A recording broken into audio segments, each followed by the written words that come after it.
Hello నమస్తే. నేను journalist Srinivas. ఈరోజు న్యూస్ అనాలిసిస్‌లో ముందుగా సాక్షి పేపర్‌లో వచ్చిన వార్తలను చూద్దాం.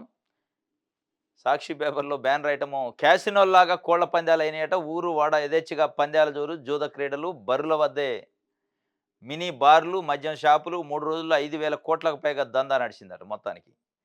ఏపీలో సంక్రాంతి పండగ చేసుకునేటోళ్ళేం గాని హైదరాబాద్ నుంచి కొన్ని లక్షల మంది ఏపీకెళ్లారు. అక్కడ ఈ ఎల్లినోళ్ళ పండగేంగాని అక్కడ వాళ్ళ పందెం ఇది క్యాసినో‌లే కోళ్ల పందాలు ఎవరైతే చేస్తారో ఈ బర్రెలు వీళ్ళకి పండగ పండింది. 5,000 కోట్ల దందా నడిచిందట. ఈ 3 రోజులలో. 5,000 కోట్లు. ఎక్కడా గూడా కోళ్ల పందాలకు గాని, బార్‌లకు గాని, వైన్స్‌లకు గాని యథేచ్ఛగా పర్మిషన్ ఇచ్చారు పందాలు గాయటానికి గాని. స్వయాన హోంమంత్రి గారి కాన్స్టిట్యుయెన్సీలో గూడా హోంమంత్రి గారికి సంబంధించిన కాన్స్టిట్యుయెన్సీలో, మంత్రులకు సంబంధించిన కాన్స్టిట్యుయెన్సీల్లో అధికార పార్టీ ఎమ్మెల్యేలు, అధికార పార్టీ నాయకులు కొంతమంది దగ్గరుండి ఇగో ఈ వ్యవహారం అంతా చేశారట. రికార్డింగ్ డాన్సులు, పందాలు, జూదము ఇట్లాంటియన్నీ జరిగినాయట. మొత్తానికైతే కోట్ల 5 మినీ స్టేడియాలు, ఫ్లడ్ లైట్లు, ఎల్ఈడీ స్క్రీన్‌లు, క్యారవాన్‌లు, వీఐపీ గ్యాలరీలు, మాంసాహారాలతో విందు భోజనాలు, సినిమా సెట్టింగ్‌లు, మహిళా బౌన్సర్లతో హడావుడి, బరి తెగించి ఆడించిన కూటమి ఎమ్మెల్యేలు. ఉండిలో డిప్యూటీ స్పీకరు, దెందులూరులో చింతమనేని ఆధ్వర్యంలో నిర్వహణ, కోర్టు ఉత్తర్వులను ఉల్లంఘించి యథేచ్ఛగా నిర్వహిస్తున్న పోలీసులు ప్రేక్షక పాత్ర. అంటే అధికార పార్టీకి సంబంధించిన బండారు అట. BJP MP CM Ramesh, TDP MLA Bandaru ఆధ్వర్యంలో అనకాపల్లి జిల్లా దేవరపల్లిలోని ప్రభుత్వ పాఠశాలలో కోడి పందాలు. ఇక డైరెక్ట్‌గా వాళ్ళు పోలీసులు ఏం చేస్తారు ఇక అయిపాయే. పోలీసులు మాట్లాడతారు. ప్రభుత్వానికి సంబంధించిన అధికారంలో ఉన్న నాయకులే దగ్గరుండి కోడి పందాలకు సంబంధించిన ఏర్పాటు చేస్తుంటే ఇక పోలీసులు ఇక కోర్టు ఉత్తర్వులు పనిచేస్తాయా? చట్టాలు పనిచేస్తాయా? పోలీసులు అయి అమలు చేస్తారా? అది ఏ పరిస్థితే కాదు. ఇటు జోదమో, అటు మద్యమో కోట్లు వెదజల్లితే చాలు కోరినన్ని కూర్చున్న చోటకే ఎక్కడ చూసినా పందెం కోళ్ళు, బెల్ట్ షాపుల కోలాహలం. గోవా, శ్రీలంక, బ్యాంకాక్ తదితర చోట్ల కళ్ళు మిరుమిట్లు గొలిపే క్యాసినోలను మించి రాష్ట్రంలో కోడి పందాలు, జూద క్రీడలు బరి తెగించి విచ్చలవిడిగా సాగాయి. కోడి పందాల బర్ల వద్ద మినీ బార్లు, మద్యం షాపులు తెరిచి యథేచ్ఛగా బెల్ట్ షాపులు సాగించారు. హైకోర్టు ఉత్తర్వులను లెక్క చేయకుండానే సంక్రాంతి సంబరాలు ముసుగులో ఉమ్మడి ఉభయ గోదావరి జిల్లాలు, కృష్ణా, గుంటూరు జిల్లాల్లో టీడీపీ కూటమి ప్రజాప్రతినిధులు ఈ కథ చేసింది ఈ వ్యవహారం. అది అందరి ముందే గెజ్జేసింది. తెలుగుదేశం పార్టీకి సంబంధించిన ఒక ఎమ్మెల్యే అయితే డైరెక్ట్‌గా అన్నాడు. పేకాట క్లబ్బులు, కోడి పందాలకు సంబంధించి అవసరమైతే ముఖ్యమంత్రి దగ్గర పోయి కొట్లాడి నేను తెస్తా పర్మిషన్ అన్నాడు. ప్రజలకు సంబంధించిన తాగునీరో, సాగునీరో లేకపోతే వాళ్ళ సమస్యలో, వాళ్ళ పెన్షన్‌లో, వాళ్ళ కథ కోసం ముఖ్యమంత్రి గారి దగ్గర ఫైట్ చేస్తున్నానులే. ప్రాజెక్టులు లేకపోతే రోడ్ల గురించో. ఆయన దేని గురించి చేస్తున్నాడంటే క్లబ్బుల గురించి చేస్తున్నాడు. పేకాట క్లబ్బుల గురించి. ఇది ఇయాల మరి ఏపీలో నడుస్తుంది ఈ కూటమి ప్రభుత్వానికి సంబంధించి. ఇది ఒక వార్త అయితే ఇంకోటి చంద్రబాబుకు వ్యతిరేకంగా నోరు మీద పని సీఐడీ. గతంలో చంద్రబాబుకు బెయిల్‌ను వ్యతిరేకిస్తూ సుప్రీంకోర్టులో పిటిషన్ ఏశారు. ఏది వైఎస్ఆర్‌సీపీ ప్రభుత్వం ఉన్నప్పుడు. స్కిల్ స్కామ్‌లో చంద్రబాబు నాయుడు గారు 2023లో అరెస్ట్ అయితే అక్టోబర్‌లో, నవంబర్‌లో బెయిల్ వచ్చింది. ఆ బెయిల్ వచ్చిన దాని పైన ఏపీ ప్రభుత్వం ఎస్ఎల్‌పీ ఏసింది సుప్రీంకోర్టులో. జగన్మోహన్ రెడ్డి ఆధ్వర్యంలో అప్పుడు ముఖ్యమంత్రిగా ఉన్నప్పుడు. స్పెషల్ లీవ్ పిటిషన్ ఏసింది. ఆ బెయిల్ రద్దు చేయాలి. ఆయన ఒక పొలిటికల్ పార్టీకి సంబంధించిన నాయకుడు. మీడియా మేనేజ్మెంట్ ఉంది. సాక్షుల్ని ప్రభావితం చేస్తాడు. కేసు నిర్వీర్యం అయ్యే పరిస్థితి ఉంది. కాబట్టి ఆ బెయిల్‌ని క్యాన్సిల్ చేయండి అని చెప్పి సుప్రీంకోర్టులో పిటిషన్ ఏశారు. సరే అది వాయిదాలు పడుకుంటా నిన్న జరిగింది. ఈలోపు అనేక పరిణామాలు జరిగినాయి. ఎన్నికలొచ్చినాయి. ఎన్నికల్లో చంద్రబాబు నాయుడు గారు గెలిచారు. మళ్ళీ అక్కడ కూటమి ప్రభుత్వం ఏర్పడ్డది. ఎన్‌డీఏ కూటమి కేంద్రంలో. చంద్రబాబు నాయుడు గారి పాత్ర కీలకంగా ఉంది అక్కడ. ఇయన్నీ జరుగుతున్న నేపథ్యంలో సుప్రీంకోర్టులో ఆ బెయిలు రద్దు పిటిషన్ పైన వాదన జరిగినాయి. ఏపీ ప్రభుత్వం తరపున ముఖిల్ రోహిత్‌గి హాజరయ్యారు. సీఐడీ తరపున. ఇయాల ఆంధ్రజ్యోతి, ఈనాడు పత్రికలు ఇంకా కొన్ని పత్రికల్లో చంద్రబాబుకు బిగ్ రిలీఫ్ వచ్చిందన్నారు. బిగ్ రిలీఫ్ అనరు దాన్ని. బిగ్ రిలీఫ్ అంటే ఉపశమనం. ఉపశమనం అంటే ఏంది? రిలీఫ్ ఎట్లా వస్తది? అంటే ప్రత్యర్థి లేని యుద్ధం జరిగిందాడ. ప్రత్యర్థి లేని యుద్ధంలో విజయం అంటూ ఉండదిగ. ప్రత్యర్థి లేనప్పుడు యుద్ధం ఎక్కడిది? యుద్ధంలో విజయం ఎక్కడిది? ఇక అట్లుంది ఈ కథ. ప్రత్యర్థి నోరు మెదిపేది లేదు. ప్రభుత్వం అంటే ఎవరిదిప్పుడు? ఆ రోజు జగన్మోహన్ రెడ్డి ఎస్ఎల్‌పీ ఏసిండు. ఆయన ఆధ్వర్యంలో ఆయనకు సంబంధించిన ఆయన ముఖ్యమంత్రిగా ఉన్నప్పుడు సీఐడీ ఏసింది. ఇయాల గూడా ఉన్నది సీఐడీయే. కానీ ముఖ్యమంత్రి మారిండు. సీఐడీ తరపునున్న అడ్వొకేట్‌ని ఇన్‌ఫ్లుయెన్స్ చేసే వ్యక్తి అక్కడ ఆయనే ముద్దాయి ఇయాల చంద్రబాబు నాయుడు గారు. ఇక ఆయన తరఫున ఎవరన్నా వాదిస్తారా వ్యతిరేకంగా? మనం ఆశించాలనా? ఆశించే పరిస్థితి లేదు. ఎందుకంటే మామూలుగానే చంద్రబాబు నాయుడు గారు ప్రతిపక్షంలో ఉన్నా, బయటున్నా, లోపటున్నా జ్యుడిషియరీని అంటే జ్యుడిషియరీ వ్యవస్థ పైన పెద్ద పెద్ద సుప్రీంకోర్టు అడ్వకేట్లు ఆయనకి టచ్ ఉంటది. ఒక రకంగా జ్యుడిషియరీ‌లో తొందరగా రిలీఫ్ తెచ్చుకునే అవకాశం ఉంది. ఇటు మీడియా మేనేజ్‌మెంటు, జ్యుడిషియరీ మేనేజ్‌మెంటు, అదేవిధంగా ఇండస్ట్రియల్ మేనేజ్‌మెంట్ ఆయన మేనేజ్‌మెంట్‌లో దిట్ట అనేది. అంటే తప్పించుకోవడంలో దిట్ట, తప్పుని కప్పిపుచ్చుకొని తప్పు నుంచి ఈజీగా బయటపడే ఒక నైపుణ్యం ఉన్న వ్యక్తి అనేది గతంలో చాలా విమర్శలున్నాయి. ఇక ఇయాల అధికారమే ఉండే. కుర్చీలనే కూర్చుండే. ఇక్కడ కుర్చీలో కూర్చుండే, అక్కడ కుర్చీని నడిపించేది ఆయనే. ఏది కేంద్రంలో. ఇక ఆయనకి వ్యతిరేకంగా ఎవరు వాదనలు వినిపిస్తారు? ఆయన సింపుల్‌గా పోయిండు. సీఐడీ తరపున అడ్వకేట్ పోయి, "ఏంది మీ వెర్షన్ చెప్పండి పిటిషన్ ఏశారుగా" అంటే, "లేదు సార్ బెయిల్ రద్దు చేయాల్సిన అవసరం లేదు. మేము అప్పుడు ఏసినోంలే గాని, తర్వాత చార్జ్ షీట్ అంతా ఫైల్ అయింది. ఇప్పుడు చంద్రబాబు నాయుడు గారితోని మాకు పని లేదు. ఇన్వెస్టిగేషనే లేదు. అవసరం లేదు." ఒక రకంగా క్లీన్ చిట్ ఇచ్చినట్టు ముందే ఒప్పుకుండు.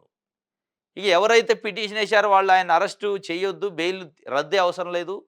ఆయనతోని మాకు ఇన్వెస్టిగేషనే అవసరం లేదు ఇప్పుడు అని చెప్పిన తర్వాత సుప్రీంకోర్ట్ ఏం చెప్పింది? పక్కన పెట్టేసింది.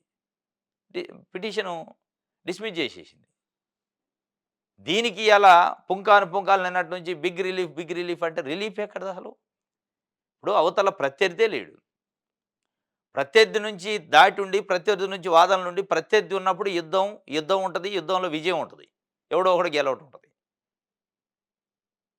ప్రత్యర్థే లేనప్పుడు ఏసిన పిటిషనరే నాకు అవసరమే లేదు ఆ పిటిషన్‌తోనన్నాక ఇంక అక్కడ రిలీఫ్ ఏం అవసరంలే. రిలీఫ్ అనరు దాన్ని. వాస్తవంగా ఎట్లుంటదంటే జ్యుడిషియరీలో ఒక జడ్జి గారు జడ్జిమెంట్ ఇయ్యాలి. బెంచ్‌కి ఒక కేసొచ్చింది. ఆ కేసు ఏసిన పిటిషనర్ తరఫున అడ్వకేటో, పిటిషనరో, వాళ్ళ బంధువో, లేపోతే ఆయన దగ్గర పనిచేసిన జూనియరో ఇట్లా ఉంటే, ఆ కేసు విచారణ నుంచి తప్పుకుంటారు వాళ్ళు. ఆ కేసు నా దగ్గర వద్దు వేరే దగ్గర ఏసుకోండి వేరే బెంచ్‌లో అని అంటే అదొక మొరాలిటీ అన్నట్టు. ఇయాల చంద్రబాబు నాయుడు గారు కూడా నిజంగానే మొరాలిటీ ఫాలో అయ్యుంటే, ఈ కేసు విషయంలో ముగిల్ రోహిత్‌నో ఇంకోళ్ళనో పెట్టి ఇన్‌ఫ్లుయెన్స్ చేయకుండా ఉండాల్సింది. చేసిండు అనిపిస్తుందాడ. ఎందుకంటే ఆయన డైరెక్ట్‌గా పోయి సరెండర్ అయినట్టు మాకు అవసరం లేదు చంద్రబాబు నాయుడు గారిని విచారణ చేసే అవసరమే లేదు అని చెప్పినాక, ఇక చంద్రబాబు నాయుడు గారే చెప్పించుకున్నట్టు. సరే ఇయాల పవర్ ఉంది కాబట్టి చెప్పించుకోవచ్చు. కానీ నైతికత అనేది ఉంటది కదా!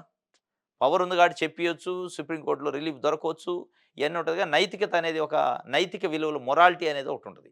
ఆ మొరాలిటీ పరంగా ఫెయిల్ అయినట్టే చంద్రబాబు నాయుడు గారు. మోరల్ వాల్యూస్ పాటించలేదు. నేను చెప్పిన కదా! ఒక జడ్జి గారు వాళ్ళకి సంబంధించిన బంధువులో, వాళ్ళ సన్నిహితులో, ఫ్రెండ్సో లేకపోతే ఆయన దగ్గర పనిచేసిన గతంలో పనిచేసిన జూనియర్‌లో, అడ్వకేట్‌లో రకరకాల ఏదో ఒక కనెక్షన్ ఉంటే సింపుల్‌గా వద్దు అని చెప్తారు. అది మొరాలిటీ. అది ఎక్కడ చట్టంలో ఉండదు. ఎక్కడ చట్టంలో నువ్వు వాదించొద్దు, నువ్వు తీసుకోవద్దు ఆ కేసు అని ఉండదు. కానీ నైతిక విలువలు పాటించేవాళ్ళు పాటిస్తారది. నిజంగా చంద్రబాబు నాయుడు గారు కూడా నైతిక విలువలు పాటించుంటే అది పాటించాల్సి ఉండే. కానీ ఆయన నైతిక విలువలు పాటిస్తారని మనం ఆశించటం అనేది గతంలో జరిగిన చరిత్రను బట్టి చూస్తే అంత కరెక్ట్ కాదు. ఇగో సీఎం రమేష్ గారు కోళ్ళు పట్టుకుండు. అనక పాయకరావుపేట నియోజకవర్గంలో ఇది ఎవరు పాయకరావుపేట అంటే హోంమంత్రి అనిత గారు. వంగలపూడి అనిత గారి కాన్స్టిట్యున్సీ ఈయన ఎంపీ గారు బీజేపీ. కూటమి. ఇక్కడ ఎక్కడ పడితే అక్కడ ఏర్పాటు చేశారు. మొత్తం ఇగో డిస్కో డాన్సులంట. ఏది రికార్డింగ్ డాన్సులు. అనకాపల్లిలో సీఎం రమేష్ ఆధ్వర్యంలో హోంమంత్రి ఇలాకాలో బెల్ట్ షాపులు, పందాలు, బాపట్ల బరిలో మంత్రులు, ఎంపీలు, ఎమ్మెల్యేలు. అసలు ఇది ఒక చట్ట వ్యతిరేకమైన పని అని కూడా ఆళ్ళకి ఆలోచన లేదు ఎవరికి కూడా. ఇది మొత్తం గాలికి వదిలేశారు. చట్టం లేదు, పట్టింపు లేదు, ఏది విలువలు లేవు. మొత్తం పోయి ఆడనే కూర్చున్నారు. కూటమి నాయకులు. ఇది ఒక వార్త అయితే నాడు నేడు కాలయాపనే బాబు ప్రచారం పిచ్చి వల్లే తిరుపతి తొక్కిసలాట ఘటనలో వాస్తవాలకు ముసుగు అసలు కారణాలు వెలుగులోకి రాకూడదన్నదే చంద్రబాబు లక్ష్యం. న్యాయ విచారణ పేరుతో నాన్చుడి ధోరణి 10 ఏళ్ల క్రితం కూడా గోదావరి పుష్కరాల్లో తొక్కిసలాటపై కూడా ఇదే తీరుందట. తిరుమల చరిత్రలోనే మొట్టమొదటిసారి తొక్కిసలాట జరిగి ఏకంగా 6 మంది మృతి చెందారు. వారం రోజులైన ప్రభుత్వం ఇప్పటిదాకా ఘటనకు కారణాలు తెలుసుకునేందుకు కనీస విచారణ కూడా చేయలే. ఏదో పోయిండయాల చంద్రబాబు నాయుడు గారు హడావుడి చేసిండు, ఆగ్రహం వ్యక్తం చేసిండు, ఇది అదని ఒక 2 గంటలు షో నడిచింది. దాని తర్వాత పవన్ కళ్యాణ్ గారు పోయిండు. నేను రాష్ట్ర ప్రజలకు 2 చేతులు ఎత్తి క్షమాపణ చెప్తున్నాడు. తెల్లారొచ్చిండు. అసలు నేను క్షమాపణ చెప్పినా, దీనికి కారణమైన ఈఓ, చైర్మన్, ఏఈఓ ఎందుకు సారీ చెప్పరు, క్షమాపణ చెప్పరు, చెప్పాల్సిందే లేదంటే నేను ఒప్పుకోనన్నాడు. ఇదంతా ఒక డ్రామా నడిపించారు. సరే సారీ చెప్పారా? లేదా? ఇదంతా ఒక అదొక ఒక రకంగా ఒక 2 డ్రామాలు నడిచినాయి. చంద్రబాబు నాయుడు గారిదొకటి, పవన్ కళ్యాణ్ గారిదొకటి. వాళ్ళకి నటనా నైపుణ్యాన్ని బట్టి నటించారు. మొత్తానికి జరిగింది అది అయిపోయింది. కానీ 6 మంది చనిపోయారు. తిరుమల తిరుపతి దేవస్థాన చరిత్రలో మొట్టమొదటిసారి చనిపోవడం. ఏంటి అసలు దానిపైన? ఏం జరిగింది? దానిపైన అసలు ఏం జరిగిందనేది నిజాలు తెలుసుకునే ప్రయత్నం ఈ రోజు వరకు చేయట్లే. ఎక్కడో ముంబైలో ఉన్న జత్వాని ఆమె అడగలేదు. ఆమె వచ్చి చెప్పుకోలేదు. ఏది లేదు. స్పెషల్ హెలికాప్టర్‌లు ఇచ్చి పంపించి ఆమెను పట్టుకొచ్చి ఏం జరిగింది? కుక్కల విద్యాసాగర్ అనేటోడు ఏంది? కథ ఏంది? అసలు ఆ కుక్కల విద్యాసాగర్ ఎవడు? ఆయనకి ఈ సొసైటీకి సంబంధం ఏంది? సంబంధం లేని విషయాన్ని జత్వాని ఎవరు? కేసులుంటే ఉండొచ్చు. ఎప్పుడో జరిగిపోయిన దాన్ని పిలిపించి హడావుడి చేశారు. దానికోసం రివ్యూ చేసిండు ముఖ్యమంత్రి గారు. దానికోసం సమీక్షలు. కానీ అలా చరిత్రలో టీటీడీ చరిత్రలో ఎప్పుడూ లేని విధంగా 6 మంది చనిపోతే, ఒకరోజు ఒక గంటో, 2 గంటల హైడ్రామా చేసి, తర్వాత దాని గురించి అసలు ఆ మరణాలకు సంబంధించి, ఆ మృతికి సంబంధించి కారణాలేంది అని తెలుసుకునే ప్రయత్నం గాని లేదు. వదిలేశారు ఇక దాన్ని. హడావుడి చేశారు ఇద్దరు చెరొకైపు. డిప్యూటీ, సీఎం ఇద్దరు గూడా. అంటే దీని ఉద్దేశ్యం ఏంది? వాస్తవాలు బయటికి రావద్దు. ఆ రోజు గూడా అట్టే జరిగింది. గోదావరి పుష్కరాల్లో 29 మంది మరణించారు చంద్రబాబు నాయుడు గారు పబ్లిసిటీ పిచ్చి వల్ల అనేది బయట చర్చ. ఆ 29 మంది మరణాల కారణాలెవరు? అసలు ఏం జరిగింది? కారణాలేంటి అనేది ఇంతవరకు తెలవదు. ఏ అధికారుల కారణం, వ్యవస్థ కారణం, ముఖ్యమంత్రి కారణమా? లేతే అక్కడున్న పోలీస్ యంత్రాంగం కారణమా అనేది ఇంతవరకు తెలవదు. ఎందుకు? దానికి కారణమైన వ్యక్తులు అధికారంలో ఉంటారు కాబట్టి దాని మీద లేదు. ఇయాల తిరుమల తిరుపతి కూడా అదే కథ జరిగింది. దాంట్లో తేడా లేదు అనేది సాక్షి పేపర్ చెబుతుంది. వాస్తవం కూడా కనపడుతుంది ఆడ. ఇప్పుడు నిజంగానే దాని మీద కమిట్మెంట్ ఉంటే చంద్రబాబు నాయుడు గారు, బీఆర్ నాయుడు గారితోని, శ్యామలారావు గారితోని, వెంకయ్య చౌదరితోని రిజైన్ చేపించాల. వాళ్ళ పైన బీఎన్ఎస్ యాక్ట్‌లో 105 కింద కేసు పెట్టాల. పెట్టుంటే నిజంగానే ఆయనకి ఆ చనిపోయిన వ్యక్తుల పైన, వాళ్ళ కుటుంబాల పైన కర్టసీ ఉన్నట్టుండేది. ఆయన కర్టసీ అంతా వాళ్ళ అనుచరుల పదవుల పైనుంది. ఆయనకు కావాల్సిన వ్యక్తులు పదవులు కాపాడే ప్రయత్నం ఉంది తప్ప, ఇది లేదు అనేది బయట చర్చ జరుగుతుంది. ఇప్పుడు అటు ఇటు ఈవోని బలి చేసే ప్రయత్నం చేస్తున్నారు. శ్యామలారావు గారిని. ఈవోతో పాటు మిగతా ఇద్దరు కూడా బలిగా వాస్తవంగా తీయాల. తీసేసి కేసులు పెట్టాల. కానీ ఈవోని బలి చేసి ఒక బడుగు బలహీన వర్గాలకు సంబంధించిన అధికారిని వాళ్ళిద్దరిని వెంకయ్య చౌదరి, ఇటు నాయుడు ఇద్దరిని కాపాడే ప్రయత్నం జరుగుతుంది. సరే ఎవరినన్నా కాపాడుకోనా చనిపోయిన దానికి కారణాలేంది అనేది కనీసం కనుక్కునే ప్రయత్నం విచారణ లేదు. వదిలేశారు. సంబరాలు చేసుకుంటున్నారు సంక్రాంతి సంబరాలు నారావారిపల్లిలో. ఇది 10 ఏళ్ల క్రితం గోదావరి పుష్కరాలు కూడా అంతే అయింది. 10 ఏళ్లయినా ఇంతవరకు లేదు. రైట్. ఇదొక వార్త. ఆంధ్రప్రభ చూద్దాం. ఒకరికి ఒకే పదవట, ఒకే టర్ము అది 2 ఏళ్లేనట. సంస్కరణల బాటలో టీడీపీ గ్రామ స్థాయి నుంచి రాష్ట్ర స్థాయి పదవుల్లో మార్పులు, చేర్పులు కష్టించి పనిచేస్తున్న నేతలకి అందలం 30% పదవులు కొత్త వారికే పొలిట్ బ్యూరోలో సైతం మార్పులు కీలక నిర్ణయాలు దిశగా టీడీపీ అధిష్టానం చూస్తుంది. మొత్తం వాళ్ళ సభ్యత్వం నమోదు అదంతా అయింది. ఇప్పుడు పార్టీ పదవులు ఉంటాయట. ఒక్కళ్ళకి ఒకే పదవి ఇస్తారట. అది కూడా 2 ఏళ్లేనట. 2 ఏళ్ల తర్వాత కొత్తోళ్ళకి ఇస్తారు. వీరైతే పర్మనెంట్. చంద్రబాబు నాయుడు గారు, లోకేష్ గారు ఆయన జనరల్ సెక్రటరీ, ఆయన అధ్యక్షుడు పర్మనెంటే. అది పర్మనెంట్ పోస్టు. మిగతా ఎవరైతే జెండా మోస్తారో వాళ్ళకి మట్టికి ఒక్కళ్ళకి ఒకటే పదవి. అది కూడా 2 ఏళ్ళే. ఇప్పుడు ఒక్కళ్ళకి ఒకటే పదవి అది 2 ఏళ్ళు అంటే చంద్రబాబు నాయుడు గారు కూడా 2 ఏళ్ల తర్వాత అధ్యక్షుడిని కొత్తోడిని ఎన్నుకోవాల. మొత్తం జాతీయ అధ్యక్షుడిని. ఏపీకి కాదు. ఇప్పుడు ఏపీ అధ్యక్షుడు మారుతుండు, తెలంగాణ అధ్యక్షుడు మారుతుండు. కానీ అసలు అధ్యక్షుడు మారట్లే. ఎందుకు మారడు? పార్టీ పెట్టినప్పటి నుంచి ఎన్టీ రామారావు గారు, దాని తర్వాత చంద్రబాబు నాయుడు గారు. ఇంక మూడో మనిషే లేడు. మరి బడుగు బలహీన వర్గాల పార్టీ, బీసీల పార్టీ, బీసీలకి వెన్నెముక. మరి బీసీలకి వెన్నెముక అనేప్పుడు బీసీకి ఇయ్యాలి కదా! అంటే ఏంది ఏపీ అధ్యక్షుడు ఇచ్చినావు అంటారు. ఏపీ అధ్యక్షుడు ఏం కర్మ, పార్టీనే హోల్‌సేల్‌గా ఇయ్యండి. ఒక్కళ్ళకి ఒకటే పదవి 2 సంవత్సరాలే అనరు. ఇప్పుడు ఈ 2 సంవత్సరాల తర్వాత చంద్రబాబు నాయుడు గారు ఉండరు, లోకేష్ గారు పార్టీ పదవి వదులుకుంటారా అనేది చెప్పగలుగుతారా? చెప్పరు. ఎందుకంటే వాళ్ళది ప్రైవేట్ లిమిటెడ్ కంపెనీ లెక్క ఈ ఈ ఈ రీజనల్ పార్టీస్ ఏ పార్టీ అయినా. అది తెలుగుదేశమా, వైఎస్ఆర్‌సీపీయా, ఇంకోటా, బీఆర్ఎస్సా, ఏదైనా గానీ ఒక రీజనల్ పార్టీలు ఎట్లున్నాయంటే ఒక కంపెనీ లెక్క ఉంది. వాళ్ళే పెట్టుకున్న కంపెనీ కాబట్టి వాళ్ళే చైర్మన్, వాళ్ళే ఎండీ అన్నట్టుంది. ఇది సంస్కరణల బాటలో ఉందట. ఆ సంస్కరణలు ఎట్లుండాలంటే ఇక్కడి నుంచి స్టార్ట్ కావాలి. వీళ్ళిద్దరి నుంచి సంస్కరణ స్టార్ట్ అయితే దాన్ని సంస్కరణ అంటారు. మేమైతే కదలం గానీ మిగతా వాళ్ళందరిని సంస్కరిస్తామంటే అది సంస్కరణలు ఎట్లయిద్ది? రైట్. ఇది ఆంధ్రప్రభకు సంబంధించి. ఈనాడు చూద్దాం. అభివృద్ధికి మనది సుస్థిరత మోడలట. మన P4 విధానంతో నిరుపేదలు ఉన్నత స్థాయికి వస్తారు. పీ పీ3 పీ3 అని పెట్టినాం. అభివృద్ధికి మనది సుస్థిర మోడలు. ఎవరి అభివృద్ధి? నాయకులు, మీ కుటుంబాల అభివృద్ధికా? ప్రజల అభివృద్ధికా? అనేది పెద్ద ప్రశ్న ఇప్పుడు జనాలకు అర్థం కావట్లే అది వాస్తవంగా. ప్రజలకి ఎందుకు అర్థం కావట్లేదంటే 1995లో చంద్రబాబు నాయుడు గారు ముఖ్యమంత్రి అయిన తర్వాత నేను అద్భుతమైన సంస్కరణలు తీసుకొచ్చిన పీ3తోని చాలా పనులు చేసినా అన్నాడు. ఆ పీ3తోని పేద ప్రజలు ఇంకా పేదోళ్ళయ్యారు. పెద్దోళ్ళు ఇంకా పెద్దోళ్ళయ్యారు. దానికి ఉదాహరణ ముఖ్యమంత్రి గారే. చంద్రబాబు నాయుడు గారు అత్యంత ధనికమైన ముఖ్యమంత్రి అయ్యిండు ఈ దేశంలో. మరి ఆ పీ3తోని ఎవరు ధనికులయ్యారు అన్నట్టు ఇప్పుడు? ముఖ్యమంత్రులు, మంత్రులు, రాజకీయ పార్టీ నాయకులయ్యారు. సామాన్య ప్రజలు ఎవరైతే ఉన్నారో రెక్కాడితే డొక్కాడిన ప్రజలు అక్కడే ఉన్నారు. మరి అద్భుతమైన మోడల్ ఎట్లయితది? సుస్థిరమైన అభివృద్ధికి ఏంది అభివృద్ధికి మనది సుస్థిర మోడల్ అట. మోడల్ సుస్థిరమే.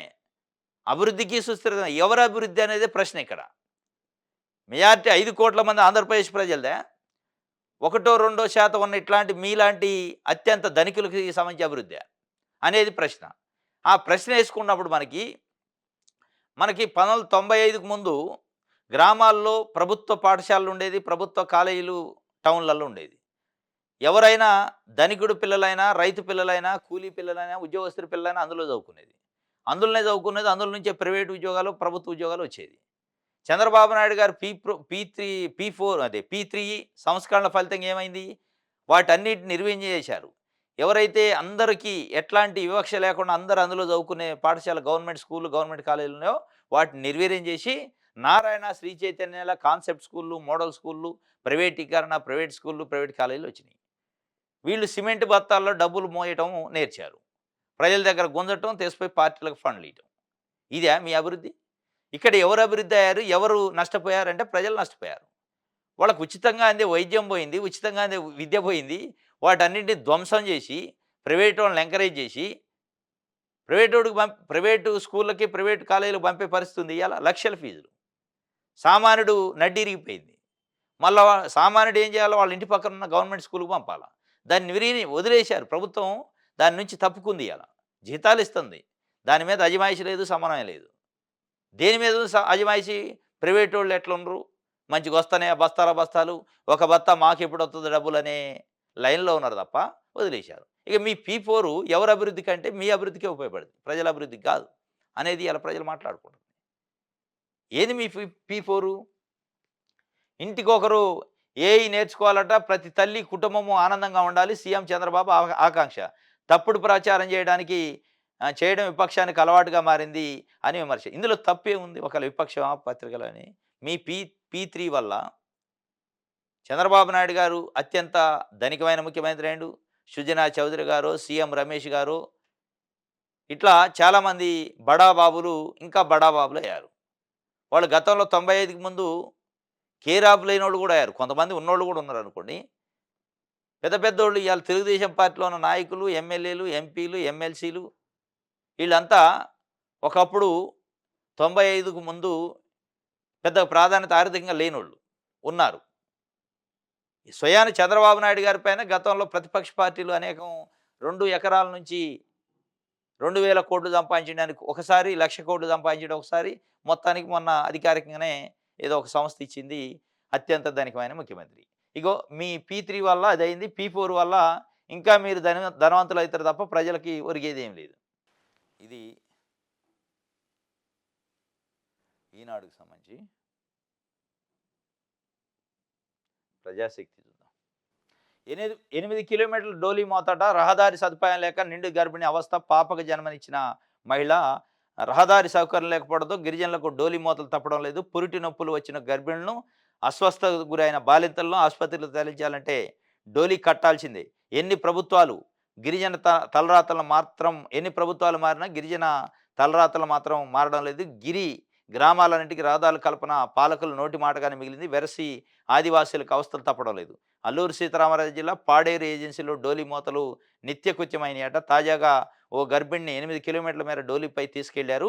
సరైన రోడ్డు సదుపాయం లేక, అంబులెన్స్ వచ్చే వీలు లేకపోవడంతో కుటుంబీకులు డోలీపై తీసుకొచ్చిన ఘటన మంగళవారం జిల్లాలో చోటు చేసుకుంది. జీకే వీధి మండలం దేవరపల్లి పంచాయతీ గూనలంక గ్రామానికి చెందిన నిండు గర్భిణి గెమ్మెల దేవికి అట. చంద్రబాబు నాయుడు గారు హెల్త్ మీద ఒక రివ్యూ చేసిండు ఆ మధ్య. ఒక 4, 5 నెలల క్రితం. డోలీ మోత డోలీ అనేది అసలు రాష్ట్రాల్లో వినిపియొద్దు అన్నాడు. డోలీ అనేది రాష్ట్రాల్లో వినిపియటం కాదు. ఆ మోతలు రోజు నిత్యకృత్యమైనయట. గిరిజన తండాల్లో, మన్యం గ్రామాలలో ఇది నిత్యకృత్యమైనయి. నోటి మాటలకి కడుపు నిండేటట్టున్నాయి. మాటలు కడుపు నిండేటట్టున్నాయి. ఆ మాట నిజంగానే ఇంటి నేను కూడా అనుకున్నా. చంద్రబాబు నాయుడు గారు చాలా మానవత్వం ఉన్న మనిషి. ఎంత డెప్త్‌కెళ్ళిపోయిండు పాపం. మన్యంలో ఉన్న ప్రజల గురించి ఆలోచిస్తుండు. వాళ్ళ ఆరోగ్యం గురించి డోలీ మూతలు కనపడొద్దని అన్నాడంటే మామూలు మనిషి కాదనుకున్నా. కానీ ఆయన అన్నది ప్రచారం కోసం అన్నాడని ఇప్పుడు తెలుస్తుంది. పని చేయటానికి అనలా, ప్రచారం కోసం అన్నాడు. నిజంగానే పని చేయటానికంటే 4, 5 నెలల క్రితం ఎప్పుడో రివ్యూ అయింది. ఎందుకు వత్తన్నాయి డోలీలు మరి? కనపడొద్దన్నాడు అసలు. ఆ మాట వినపడొద్దన్నాడు. మాట వినపడటం కాదు, మొత్తం అదే నడుస్తుంది. నిత్యకృత్యం అట. ఇది మన పాలకులు వ్యవహార శైలి.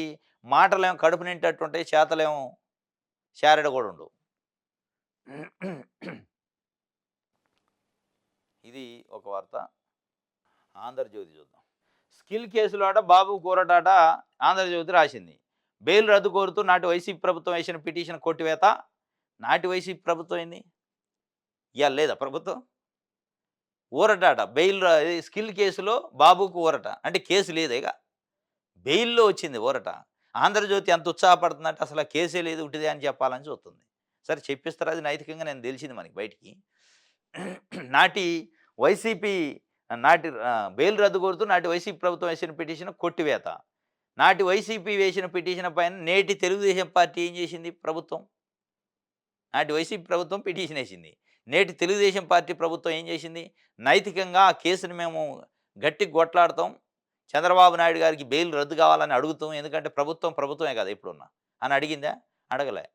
లేదు చంద్రబాబు నాయుడు గారు సంబంధించి విచారణ మాకు అసలు అవసరమే లేదు. ఆయనతోని విచారణే అయిపోయింది. ఆయనతోని విచారణ ఇక తేలిపోయే. ఎలక్షన్‌లో రిజల్ట్ వచ్చిందంటే ఇక ఆయన్ని మేము కాపాడే ప్రయత్నం చేయాలి తప్ప ఇక అల్టిమేట్‌గా వేరే లేదని లాయర్ ఆడ చెప్పుకునే. విచారణ ముగించింది. ఛార్జ్‌షీట్ కూడా వేసినాం. ఆయన విచారణ లేదు. క్లీన్ చిట్ ఇచ్చినట్టు ఒక రకంగా ఇయ్యబోతున్నాం. నెక్స్ట్ బెయిల్ విషయంలో ఇచ్చారు.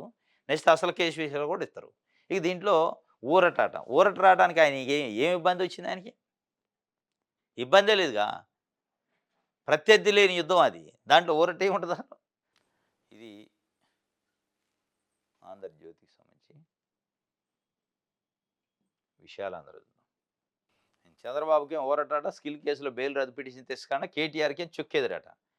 ఈ ఊరటైనా చుక్కెదురైనా పొలిటికల్ లీడర్లది ఎట్లుంటదంటే ఉట్టిదే, ఇదంతా డ్రామా, ఏం ఉండదు ఆడ.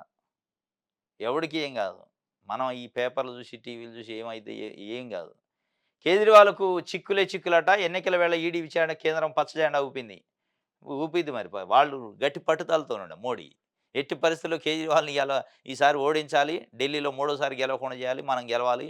కాషాయ జెండా బాతాలి. లేదంటే దేశంలో మనకు మొత్తం దేశవ్యాప్తంగా జరిగే ఎన్నికల్లో పెద్ద ప్రమాదం ఉందని వాళ్ళ బాధ. ఇక కేంద్రం అనుమతించడం అంటే ఇక బీజేపీయే కేంద్రంలో ఉంది. అనుమతించకపోతే ఏం చేద్ది? ఏమన్నా ఎవడికన్నా నైతిక విలువలు ఉంటేనా? ఎన్నికలు జరుగుతున్నాయి. ఎన్నికల వేళ అవతల మనతోని కొట్లాడే పార్టీకి సంబంధించిన నాయకుడిని విచారణ అనేది చేయొద్దు, తర్వాత చూద్దాం అనేది ఉండాలి. నైతిక విలువలు ఉంటాయి. ఎవడికున్నాయి నైతిక విలువలు? ఆయన్ని విచారణ పేరుతోని ఇబ్బంది పెట్టి ఏదో ఒక రకంగా గెలవాల. ప్రజల్లో లేనప్పుడే ఇట్లాంటి పనికిమాలిన పనులు చేస్తారు. నిజంగానే ప్రజల్లో పలుకుబడి ఉంటే బీజేపీ పార్టీకి ఈ పనికిమాలిన పనులు ఏం చేస్తారు? ఒక నెల ఆగితే కొంపలు మునుగుతాయా? ఫిబ్రవరిలో ఎన్నికలు అయిపోతాయి. రిజల్ట్ వద్ది 8వ తారీఖు అయిపాయే. దాని తర్వాత పెట్టుకో విచారణ. ఎవడొద్దండు? నిన్ను ఎవడన్నా ఆపుతుండా? ఆయన్ని ముఖ్యమంత్రిగా ఉన్నప్పుడే విచారణ చేశారు. జైలుకే పంపితిరి. మళ్ళా ఒకవేళ రేపు గెలుస్తాడో ఓడతాడో పక్కన పెడితే ఒకవేళ గెలిచిండు అనుకున్న ముఖ్యమంత్రి అయ్యాక తీసుకో. ఎవరొద్దన్నారు? ఇప్పుడు ఇయాల కావాలని చేయటం ఏందంటే ఎన్నికల్లో ఏదో ఒక రంగంలో లబ్ధి పొందాలి. భయభ్రాంతులకు గురి చేయాలి. కిందున్న కార్యకర్తలని, కేడర్‌ని, ప్రజల్ని. సూపర్ 6 అమలు చేస్తామని లోకేష్ గారు అంటుండు. దీంతో పాటు ఇంకేమన్నా నేను చూసా ఆంధ్రజ్యోతిలో అనుకుంటా. మేము రెడ్ బుక్కు ఆన్ డ్యూటీలో ఉందని రాసిండు. రెడ్ బుక్ అంటే ఆన్ డ్యూటీలో ఉందట. రెడ్ బుక్‌ని గురించి మేము మర్చిపోలా, అది గుర్తుంది గట్టిగా అంటుండు. గుర్తుండాల్సింది, ఆన్ డ్యూటీలో ఉండాల్సింది రెడ్ బుక్ కాదు నాయన లోకేష్ గారు. ఇగో ఈ సూపర్ 6 మీరిచ్చిన హామీలు. మీరు గుర్తుపెట్టుకోవాల్సింది మహిళలకు ఇస్తానన్న రూ. 1,500, రైతు భరోసా, తల్లికి వందనం, లేదంటే మహిళలకు ఉచిత ప్రయాణం, బీసీలు 50 సంవత్సరాలు నిండితే మేము పైసలిస్తానన్నాం. పెన్షను రూ. 4,000 అది గుర్తుపెట్టుకోవాలి. రెడ్ బుక్ గుర్తుపెట్టుకుంటే ఏముంటది? ఏముండదు. శూన్యమే. ఆ రెడ్ బుక్ ఓట్లేదు రేపు. ఓట్లేయాల్సింది ప్రజలు. మిమ్మల్ని మెచ్చుకోవాల్సింది మిమ్మల్ని మీరు ఎవరి మన్ననలు పొందాలంటే ప్రజల మన్ననలు పొందాలి. రెడ్ బుక్ మన్ననలు కాదు. మీరు పదే పదే నాకు రెడ్ బుక్ గుర్తే ఉంది. నేను మర్చిపోలేదు. ఆన్ డ్యూటీలో ఉందట రెడ్ బుక్. ఉండాల్సింది ఆన్ డ్యూటీలో రెడ్ బుక్ కాదు మీరుండాలి. మీరిచ్చిన హామీలని నెరవేర్చడానికి రెడ్ బుక్‌లో ఉండాల. అదే ఆన్ డ్యూటీలో ఉండాలి. ఆయన చెప్తుండు నిన్న సూపర్ 6ని అమలు చేస్తామండి. చేయండి ఎవడొద్దండు? ఆపుతుండా ఎవడన్నా? ఎవరైనా ఆపారా అమలు చేస్తంటే? అప్పుడప్పుడు చంద్రబాబు నాయుడు గారు, లోకేష్ గారు అమలు చేస్తాం ఎట్టి పరిస్థితుల్లో ఎన్ని అడ్డంకులొచ్చినా అడ్డంకులెక్కడియి? ఎన్ని అడ్డంకులొచ్చినా ఆపమంటరు. అడ్డంకులే లేవు ఆపటానికి నువ్వు. ఆయన నిన్న ఎక్కడో చెప్పిండు నాకు రెడ్ బుక్ గుర్తే ఉంది. దాన్ని ఆన్ డ్యూటీలో పెట్టాం అంటుండు. ఇది సూపర్ 6 నట అమలు చేస్తారట. ఇది విశాలాంధ్రకు సంబంధించి. ఇది ఏపీ న్యూస్ ఛానల్స్‌కి సంబంధించి. అన్న ఇక లేడని కుప్పకూలిండట సోదరుడు పాపం. గంటలోపే గుండెపోటుతో సోదరుల మృతి. అన్న మృతి చెందాడన్న వార్త వినగానే తమ్ముడు కూడా కుప్పకూలి తుది శ్వాస విడిచిండట. బాపట్ల జిల్లా చీరాల పట్టణ పరిధిలో గొల్లపాలెంకి చెందిన గొల్లపోలు గంగాధర్ 42 సంవత్సరాలే పాపం. గోపి పవన్ కుమార్ 36 అన్నదమ్ములు. వీళ్ళిద్దరూ ఉమ్మడి కుటుంబం అట. అన్నకు భార్య, ఇద్దరు పిల్లలున్నారు. తమ్ముడు ఎంటెక్ పూర్తి చేసి ఉద్యోగ ప్రయత్నాల్లో ఉన్నాడు. తమ్ముడికి మ్యారేజ్ కాలే. వీరి తండ్రి రాములు అలియాస్ బాలయ్య సుమారు 4 ఏళ్ల క్రితం గుండెపోటుతో మృతి చెందారు. గంగాధర్ వడ్రంగి పని చేస్తాడట. అన్న గుండెపోటు వచ్చి చనిపోయిండట పాపం చీరాలలో. తమ్ముడికి ఆ వార్త తెలిసి ఆయన కూడా కుప్పకూలి చనిపోయిండట పాపం. అన్నదమ్ములు అంటే అనుబంధం అట్లుందన్నట్టు. రైట్. ఇది ఒక వార్త.